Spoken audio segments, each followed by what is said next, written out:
Rachel tightened her grip on the casserole dish as she climbed the steps to her in-laws' grand suburban house. The crisp November wind stung her face, but it wasn't the cold making her nervous, it was the people inside. Her heart pounded beneath her beige sweater, already damp with stress sweat from the long morning she'd spent cooking, organizing, and getting herself emotionally ready for another Thanksgiving with Mark's family. Thanksgiving had never been about gratitude for Rachel. It was about duty. About expectations. About smiling through thinly veiled insults and being the quiet, helpful daughter-in-law. For years, she had played her part, preparing most of the food, setting the table, staying late to clean, while others took credit or simply sat back with their wine glasses and laughter. She was used to being overlooked. But nothing could have prepared her for what was waiting inside today. The door swung open before she could knock. Her mother-in-law, Cynthia, stood there in a cranberry-colored dress, holding a glass of something expensive. Her sharp eyes glanced at the dishes in Rachel's hands. "Oh, there you are," Cynthia said, stepping aside. "We were starting to wonder if you got lost. Go ahead, kitchen's this way." Rachel bit her tongue and walked past her, balancing the hot food carefully. Inside, the house buzzed with noise, laughing, clinking glassware, the hum of shallow conversation. Joel, Mark's brother, was already half-drunk and retelling an old college story to his girlfriend, who looked half-bored. Lauren, Cynthia's daughter, lounged in the living room in high heels and a perfect blowout, scrolling her phone and avoiding eye contact. She found a space on the kitchen counter and began unloading her food, hoping maybe, just maybe, someone would acknowledge the effort she'd put into this meal. But no one said a word. Rachel washed her hands and headed toward the dining room, her stomach grumbling from skipping breakfast to make enough stuffing for 15 people. The table was set beautifully, gold napkin rings, polished silverware, wine glasses already half-filled. It looked like something out of a magazine. For a brief moment, she felt proud to have contributed to it. Then she saw it. Her chair. At the far end of the table. It wasn't the placement that stunned her, it was what was taped to the back of the chair. A white index card, written in thick black marker. "Family made." Rachel stared at it, blinking. Her mouth opened slightly, but no words came out. She thought maybe she was imagining it. Maybe it was meant for someone else. But it was her usual seat, always at the end, closest to the kitchen, the easiest position to get up and fetch whatever the family forgot. The silence inside her was louder than the clamor around her. "Oh, look." Cynthia called from across the room, smirking. "You found your seat. Cute, right? Just a little inside joke. You basically live in the kitchen, after all." A wave of laughter rolled around the table. Joel wheezed and clapped. Lauren snorted. Even Mark let out a weak chuckle, his eyes fixed on his wine glass. Rachel looked at her husband. Her partner. Her supposed advocate. He shrugged. "Don't take it so seriously, Rach. It's just a joke." Her stomach turned. Her fingers felt numb. She couldn't remember the last time she had been this embarrassed, this humiliated. 15 years of service, of patience, of biting her tongue, and now she was being labeled like the hired help, in front of everyone, like it was some kind of game.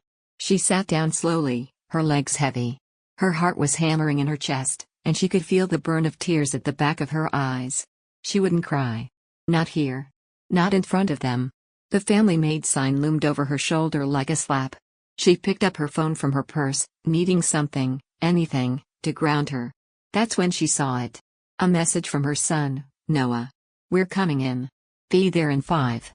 Rachel's breath caught. Noah. Her son. Her heart. She hadn't expected him. He had told her he was spending Thanksgiving with his college roommate's family upstate. She hadn't wanted to burden him with this mess. But now, as she stared at that message, a tiny spark lit inside her. A spark she hadn't felt in a long time. She remembered their last phone call. Noah had asked how she was really doing. She'd brushed it off, saying she was fine. But he'd paused, then said something that stuck with her. "Mom, it's not normal to be treated like a second-class citizen by your own family. You deserve better than this. Don't forget that." Back then, she thought he was just being emotional. But now, looking around the table, seeing the way everyone laughed at her discomfort like it was dessert, she realized he had been right. She reached behind her and slowly peeled the sign off the chair. The laughter stopped for a moment. Joel's beer clinked against his glass. Cynthia raised an eyebrow. Rachel folded the paper in half, then in half again, and placed it quietly in her lap. "What are you doing?" Cynthia asked, her voice sharp. Rachel looked up, steady now. "I'm done." She stood, calmly, not shouting. Not crying. Just done. She walked back to the front window, ignoring the stares. A car was pulling into the driveway. Noah stepped out. Tall, confident, purposeful. And beside him, was that a man in a suit? Rachel's eyes widened. The man had a briefcase. He looked serious. She glanced back at the dining room and then forward again. Noah gave her a small nod through the glass. Rachel straightened her shoulders and took a deep breath. Something was about to change. And for once, she wouldn't be the one cleaning up afterward. That morning, Rachel stood alone in the kitchen, bathed in the soft amber light of dawn. The world outside was still silent, save for the occasional rustle of wind sweeping dried leaves across the porch. The turkey was already in the oven, the stuffing mixed and resting in a ceramic dish, and the cranberry sauce chilling in the fridge. She moved on autopilot, chopping, stirring, seasoning, her hands busy while her mind drifted elsewhere. Just one more Thanksgiving, she whispered to herself, trying to believe it. She'd said that same line last year. And the year before. Each time, she told herself she could get through it if she just kept her head down, stayed pleasant, and didn't expect anything in return. It was a tradition in itself, giving more than she had, and receiving less than she deserved. She glanced at the clock. 6:45 a.m. Mark hadn't come downstairs yet. No surprise there. He never helped on Thanksgiving, not with food, not with cleaning, not with calming Cynthia when she inevitably made some sharp comment dressed as humor. If anything, Mark became part of the furniture at his mother's house, blending into the background, always ready to laugh at someone else's expense, especially if that someone was Rachel. She pulled out the casserole dishes and started layering the green beans. Her arms ached. Her back was sore. But more than that, her heart felt tired. Bone-deep tired. It wasn't just the physical labor. It was the emotional weight of pretending everything was okay. She reached for her phone on the counter and saw the missed call from Noah the night before. He'd left a voicemail. She hesitated, then hit play. "Hey, Mom. Just checking in. I know it's that time of year again. Listen, I know you say you're fine, but I can hear it in your voice. You don't sound fine. You don't owe them anything, okay? Not a meal, not a smile, not your silence. Don't trade your dignity for fake peace. You deserve better. Call me if you need me. I mean it." Rachel leaned against the counter, her throat tightening. That boy, her boy, had always seen through her. Even when she masked her pain with politeness. Even when she said things like "it's not that bad" or "they didn't mean it." He never bought it. And now, at 22, living hours away at law school, he was still looking out for her like he had since he was a kid. She thought back to a moment years ago, when Noah was 8. Cynthia had scolded Rachel loudly for ruining the gravy and accused her of not knowing how to cook properly, even though Rachel had made that same recipe every year. After everyone left the room, Noah had quietly slipped her a note he'd scribbled on a napkin. It had said, "You're the best part of this family." She had kept it in a jewelry box for years. Rachel blinked back tears and went back to work, replaying his words over and over in her head. Don't trade your dignity for fake peace. That morning, Mark finally came down around 8:15 a.m., dressed casually, hair still damp from the shower. He walked past her without a word, poured himself a cup of coffee, and sat at the table with his phone. No thank you. No offer to help. Just a quick scroll through his feed like it was any other day. "You're not going to help set the table?" Rachel asked quietly. Mark didn't look up. "You always do it better anyway." The sting hit her in the gut. She looked at him, wanting, needing him to see her. To say something that made her feel like more than a servant in her own marriage. But he didn't. Instead, he took a sip of his coffee and wandered into the living room, flipping on the TV. Football highlights echoed through the house as Rachel returned to the kitchen, biting the inside of her cheek to stay composed. Why do I do this every year? She finished cooking, packed everything carefully into the car, and waited for Mark to get ready. He took his time, eventually emerging in a button-down shirt and slacks like he was being honored rather than hosted. The drive to his parents' house was silent.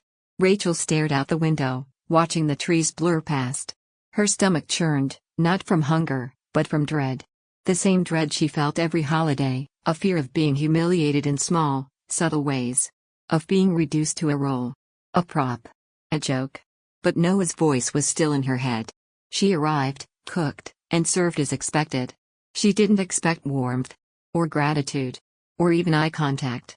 But the sign on the chair, the one labeled Family Made, was a breaking point. All the little cracks she'd sealed up for years finally split open. And then, Noah's message came in. That simple text, "We're coming in." It was more than a heads up. It was a lifeline. As she sat at that table, the laughter echoing in her ears, Rachel didn't feel small anymore. She felt something shift inside her. Something that had been buried beneath years of compromise and quiet endurance. Resolve. She stood and walked toward the front window just as the car pulled into the driveway. The sight of Noah stepping out made her heart thump with a mix of relief and anticipation. But it was the man beside him, wearing a sharp suit and carrying a sleek briefcase, that made her breath catch. Who was he? Rachel didn't know exactly what was about to happen. But for the first time in years, she wasn't afraid. Something was coming. And this year, Thanksgiving wasn't going to end with her scraping plates in the kitchen. Rachel stared at the small sign taped to the back of her chair, two crooked words scrawled in red marker, "Family Made." The laughter still echoed around her, rising like smoke from the mouths of Cynthia, Mark, and the rest of the family, but Rachel barely heard it anymore.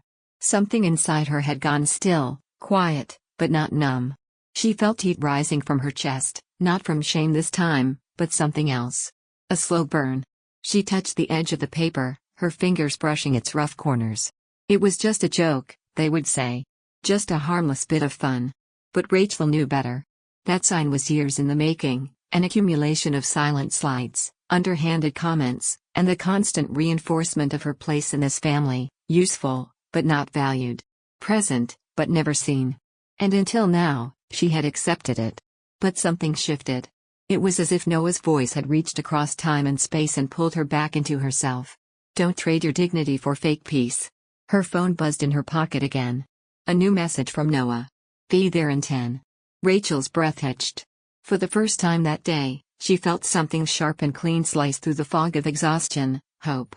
She looked up and scanned the table. Cynthia was recounting a story about a neighbor's failing marriage, laughing cruelly. Mark sat beside her, pretending to listen, nodding occasionally with a smirk. No one noticed Rachel still standing behind her chair, unmoving. No one cared why. They don't expect you to fight back, she thought. They never have. Her eyes dropped once more to the sign, and then, in a deliberate motion, she reached forward, peeled the tape from the chair, and tore the paper in half. The sound was small, almost insignificant. But to Rachel, it was thunder. The laughter stuttered. Cynthia turned first. Oh, come on, Rachel, don't be so sensitive. It was a joke. Rachel said nothing. She folded the torn paper neatly into quarters, walked to the kitchen trash, and dropped it in. When she returned, she didn't go back to the kitchen to serve more plates. She didn't retreat into the background like usual. She walked straight to her chair, the one that had been mocked, labeled, and sat down. Not timidly. Not out of obligation. But like someone reclaiming ground. The table went awkwardly quiet. I started between her and Mark, who looked stunned for a moment before forcing a smile. You okay, Rach? He asked, a flicker of irritation behind his voice. She met his eyes for the first time in hours. I'm fine. The firmness in her tone surprised even her. The silence lingered. Cynthia cleared her throat, clearly trying to steer the energy back toward comfort. Well, anyway, as I was saying. She launched back into her story, but the moment had already changed. Rachel could feel it. The temperature in the room had shifted. She didn't pick up her fork. She didn't fake a smile or laugh at Cynthia's next punchline. She sat there, still and steady, her eyes on the front window. Outside, the sky was beginning to dim. The early signs of dusk settled on the edges of the driveway like a curtain about to be drawn. Rachel's heart pounded, steady and full, like a drum calling something into being. 10 minutes, she thought. Then she realized, she didn't need Noah to walk in and save her. He'd already done the most important thing, he reminded her she could save herself. Rachel's mind began to open, like a window long painted shut. Memories surfaced, not of mistreatment, but of silence. Her silence. Every time she bit her tongue. Every time she stayed late cleaning while the others drank wine. Every time she told herself that this is just how they are or it's not worth the fight. She hadn't set boundaries. And now, this moment, this ridiculous little sign, was the product of that silence. They had built their comfort on her compliance. But not anymore. Not today. The sound of a car pulling into the driveway broke her focus. Rachel glanced out the window and saw Noah's car come to a stop behind Mark's. She straightened in her seat. Beside Noah, the passenger door opened, and out stepped a man in a dark tailored suit, holding a leather briefcase in one hand. Who is that? Rachel didn't know. But she trusted her son. Whatever this was, it wasn't random. Mark followed her gaze and stood up slightly, leaning toward the window. Is that Noah? Cynthia twisted in her seat. He wasn't supposed to come. You didn't say he was coming. I didn't know, Mark muttered. He didn't say anything to me. Rachel stood slowly, her palms resting gently on the edge of the table. The doorbell rang.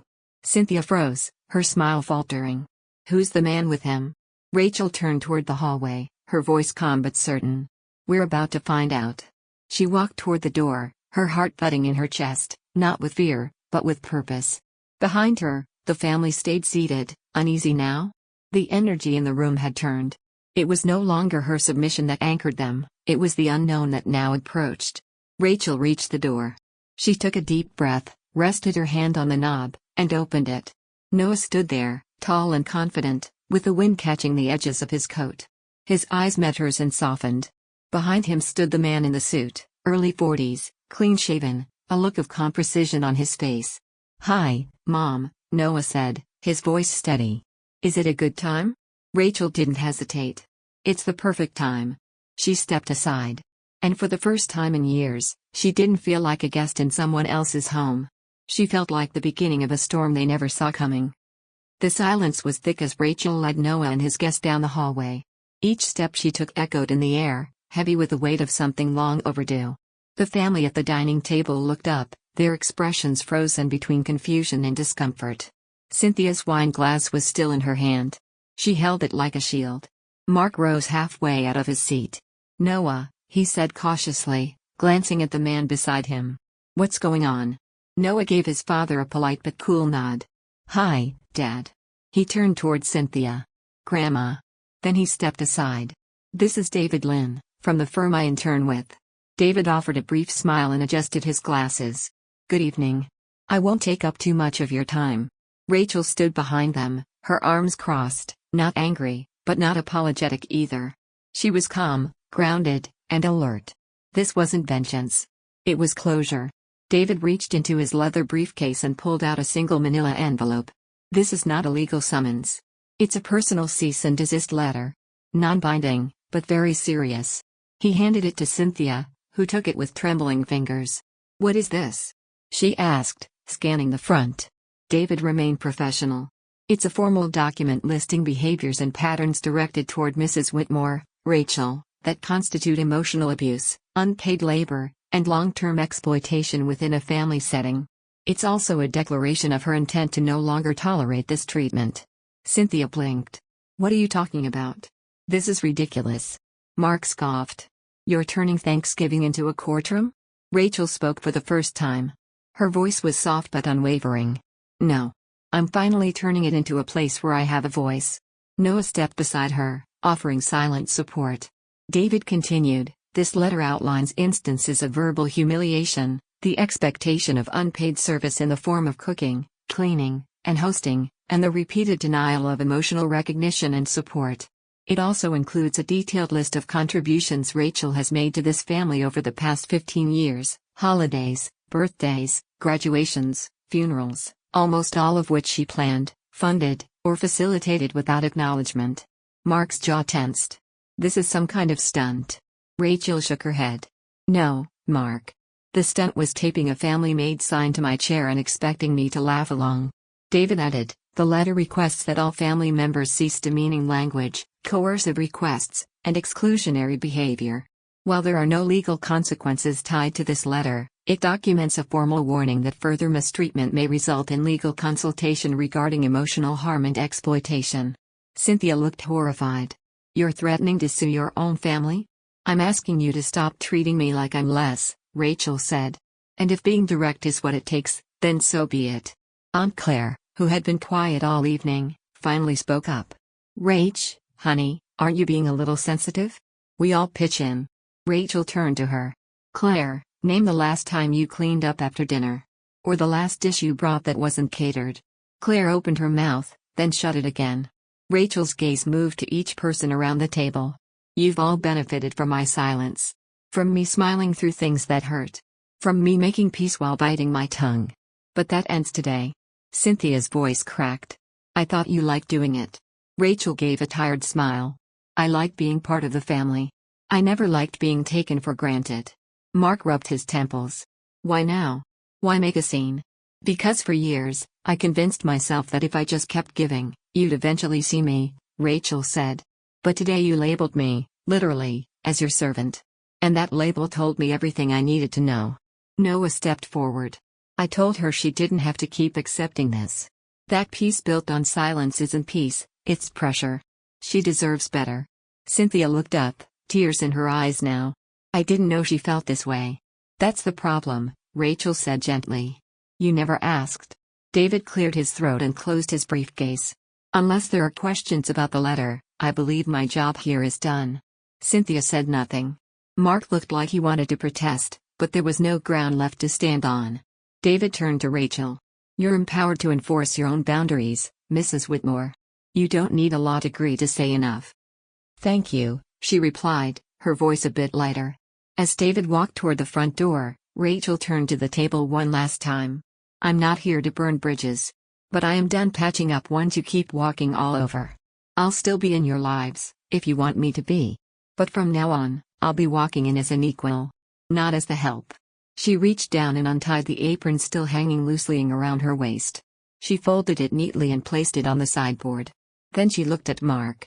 You can take care of the dishes this year. Without waiting for a reply, Rachel walked to the door, where Noah was waiting. Proud of you, Mom, he said, opening it for her. I'm proud of me too, she replied.